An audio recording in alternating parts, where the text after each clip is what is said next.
you already mentioned kind of uh, that some of this drift seems to uh, manifest in politics, like a drift to the left and to the right. And that's something that I've noticed, I think, in our own circles, kind of this, I don't know what the circle would be, like the law gospel distinction type of preaching that, I was kind of brought into and then found historical confessional Lutheranism, I would say, out of that. Um, but I have seen that in our circles. I've seen people who seem very, you know, on fire for the proclamation of the gospel, for the forgiveness of sins, drift both ways. All of a sudden, all they're talking about online are how much they hate Trump and they hate Republicans, or vice versa. Yeah. It's literally like night and day. It's like the same person on, but it's two different people that are doing this. And then on the right, they're railing about Biden and his policies and all of that. So I'm curious, do you see that as kind of a main thing that is happening within this drift? I mean, you mentioned it, I think, throughout several of your chapters. How does that kind of play out? And is that, where do you see, I guess, where is the drift? Maybe I'm thinking of kind of the 3 points of gospel centeredness you laid out. Like, where are people drifting if they're drifting into politics on either side of the aisle, do you think? Yeah, it's a really complex question, and Yeah. one of the things I talk about in the book is really how even the kind of left-right distinction politically, um, kind of results in experientially almost what they call the horseshoe effect, where the further you go to one side, the more like the other side you Hmm. eventually become. Right. Yep. I've in some cases have used the illustration of, like, it's like playing chicken in the opposite direction. We're just going to keep running, and I'm going to keep running as far away from you as long as you keep running. If you're going to keep going that far, I'm going to go this far, and Mm. we're just going to keep. And there's no sense of, hey, maybe we're running too far. It's, well, the other guy's going, way far Yeah. his way, and we got to respond in kind. It's a very similar thing. And what I find really fascinating is you have it, to the kind of horseshoe theory sort of point. I think when Jesus says things like to his disciples, beware the leaven of Herod and beware the leaven of the Pharisees, he's not giving us a neat political division, leftism versus rightism that would fit neatly overlay on American political Right. Yeah. spectrum. But he's telling us in terms of Herod, like, beware of this worldliness, this lust for kingdom power that's not aligned with the kingdom of God. My Mm. kingdom is not of this world. So beware. That doesn't mean, I don't think he's saying don't care about politics, don't be involved Right. in Yeah. social concerns, those sorts of, but I think he's saying beware of the totalizing that to the point where, might makes right. Absolute power is what matters. The elevation of the self, the idolatry of leaders or even of the self in pursuit of those things. And then the leaven of the Pharisees is this self-righteous rejection of Christ. So what we would call today kind of a legalism.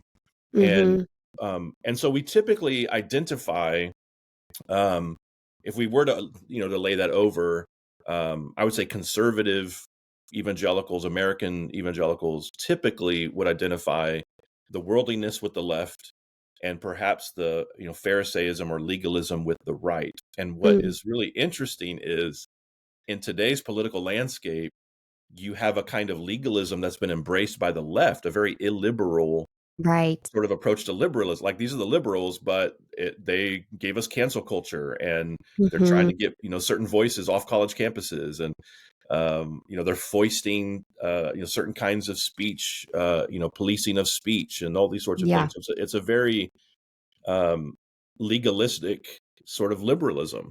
Hmm. And then on the right, we have, I think, an embrace of worldliness, even a merging of sexual immorality, or at least just sort of a, turning a blind eye to sexual immorality and other kinds of worldliness among quote unquote conservative, political leaders. When you think of how many, conservative sort of darlings in the political world have these sort of, they're on their fourth or fifth wife, and they've got multiple children with multiple women, and they're, or Yeah. our president who has bragged about sexual assault, and conservatives say, well, we're not electing a pastor, and we begin to make concessions that we didn't make 20, 30 years ago. Bill Clinton was not qualified, not just because of his policies, but we said because of his character, that Mm, you need an upright person, whether they're a believer or not. You need a morally qualified person. Well, we've compromised on all of that to get stuff done. And so I think you've even seen almost this inversion where the right has embraced a worldliness,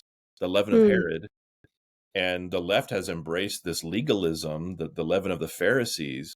And it makes us more alike than we realize sometimes, I oh, think, yeah. Yeah. but to come back to your question about like, where is that drift from sort of the three premises, I certainly think we see evidences of that. If the whole Bible's about Jesus, and you have guys who rejected the idea of the Bible being a set of moralistic fables when they became young, restless, reformed, or some compendium of instructions and a how-to manual, but now they've adopted it as, the major premise is sort of the rule book or the manual for political theory, and how we ought to run, Hmm. Right. political structures, and it's just a different kind of manual. It's a different kind of how-to book. Yeah. It's not really all about Jesus. It's mainly about how to get things done, how to establish a Christian nation, all those sorts of things. It's a different flavor, but it's still the same hermeneutic, in Mm, some ways. And then, of course, if my ultimate validation is in Christ's performance and not mine, I think we certainly see drift from that in just the way whatever one's views. And again, the answer to gospel, or the implication of gospel centrality is not that we don't care about our nation or society or getting just laws and getting rid of unjust laws, and all of the things that are of political concern. We're to be good citizens in the world wherever mhm, the Lord has sovereignly placed us. But when my validation is in those things rather than in Christ, it's going to make me an anxious person, a fearful person, an mm, angry person. And I think a lot of the besetting sin of sort of the public face of the guys that used to be sold out for this this movement, is just a lot of anger, just a hmm, reviling of the brethren. And whether you agree with them or not, or would go to church with them or not, or align theologically with them or not on secondary and tertiary issues, we've elevated those things. We've made our validation being on the right side of certain perspectives, and we got to mm, protect that at all costs. Which means yeah. when that's threatened, we lash out and we spend our days, calling people names and going after them, and hating each other, which does not commend the kingdom. But we don't care about that. We actually care about getting our position, getting our power sort of expressed.